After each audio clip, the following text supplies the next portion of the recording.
I remember the first time I really knew there was a God. It was like in 3rd grade, and I was staying with my grandmother because my mom was in rehab for a whole year. And all along, I felt so empty and incomplete the whole time she was gone. And this one particular night, I think a school night, and I should have been asleep, but I was up watching church TV with my grandmother. And all I know is whatever the pastor was talking about, I felt the Spirit of God there at that moment. And all I could do is lift my hands up and just be like, God, and then pray. And now imagine you walking in there in your living room and seeing your 3rd grade daughter in the living room with her hands lifted and praying. That's not normal. And right then and there, I knew God just was going to do something crazy in my life. But through my life, I had a lot of challenges.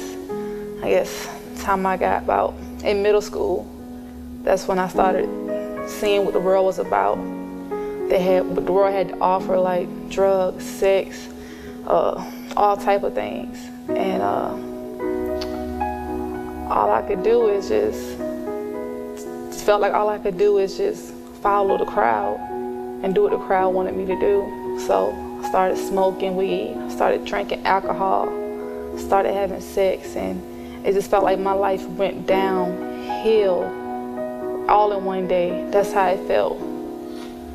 I got like to high school and still living that life. My mom didn't know about it. Nobody knew about it but me, God, and Satan.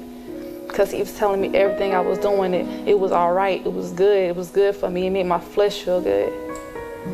So I just kept falling for his lies and his schemes. And the whole time my mom, she'd take me to church. We was going to finally find a home church, and we had a youth group there that was amazing. But still, at the same time, I wanted to do my own thing. I wanted to satisfy my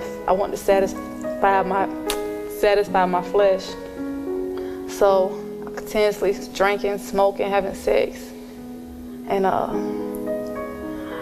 at that one point in my life, I just became totally depressed with my life. It was like nothing could go right for me. It was just like I started feeling that emptiness again that I felt when I was in 3rd grade, when my mom was in rehab. And I told my mom, and I cried out to my mom. I was just like, Mom, it's like I don't know what's going on in my life, because I couldn't tell her what I was doing because I didn't want to tell her myself.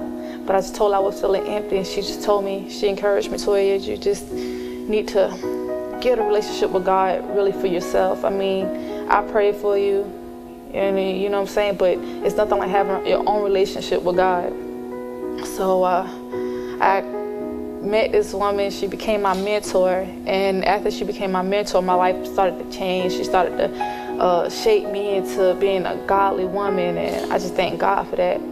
And I always think about the love of God is the reason why I'm still here. I mean, to think, in my whole generation, I'm the first one to go to college. All my sisters, everybody had babies at teenage before they was married. To other people, that's normal. To me, that's ridiculous, and I couldn't find myself being that way. My mom was on drugs, and even though I went through what I went through, I could have easily been addicted. But God, He knew He had a plan for my life, so He didn't let me get that close to the edge to where I could fall off. He gave me wake-up calls so many times, had reality checks so many times. It was crazy. So I finally decided to give my life back to God. I was like, God, I know you love me. I know you're here for me. I know you're here. Now, what do you want me to do? What do I have to do to show you that I'm serious about my life change? Show me, God, what can I do to glorify you? He began to speak to me, and He gave me a talent to rap. And I was like, oh God, I don't think that's what you want me to do. It seems like it's hard. I was trying to get writer's block. But he talked to me. He said, when would you take total rest in me and the Holy Spirit to do what I called you to do? So I was like, all right, God. So I started writing when I was younger, just writing. And even though I wasn't recording nowhere or doing nothing, I still have a notebook. Mom, listen to this. Mom, listen to this. I had the song she loved called Never Let Me Down or something.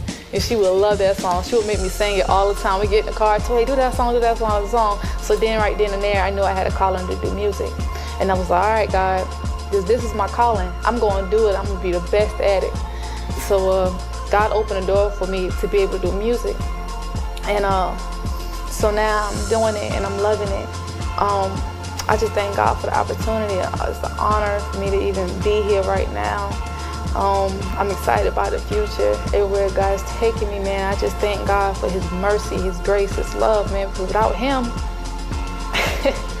I would probably be pregnant, on drugs, somewhere, all type of bent out of shape. But so people look at me crazy, like, why you change your name to Love? You're a rapper. Love is so significant, like people wouldn't even understand. Love saved my life. Love gave me life, and love spared my life. When I think about love, I just think about the reason why I wanted to change my life around. The reason why God spared my life. The reason why my mom decided to have me. My mom was on way to have an abortion with me. But because she loved me so much, even though she didn't know who I was, she loved me so much that she said, no, I'm gonna keep my daughter. God loved me so much that He didn't let me die the nights I would be driving drunk home. I love myself so much that I gave up that life of sin. And now that I'm here, I'm gonna do what I gotta do. I'm gonna dominate. And I'm gonna save anybody's life that I can so they don't end up the way I end up. And it don't be too late for them. I'm gonna do whatever I gotta do to make a change in this world. I have to. I will. I'm destined to. It's your girl Love, and I'm signing out.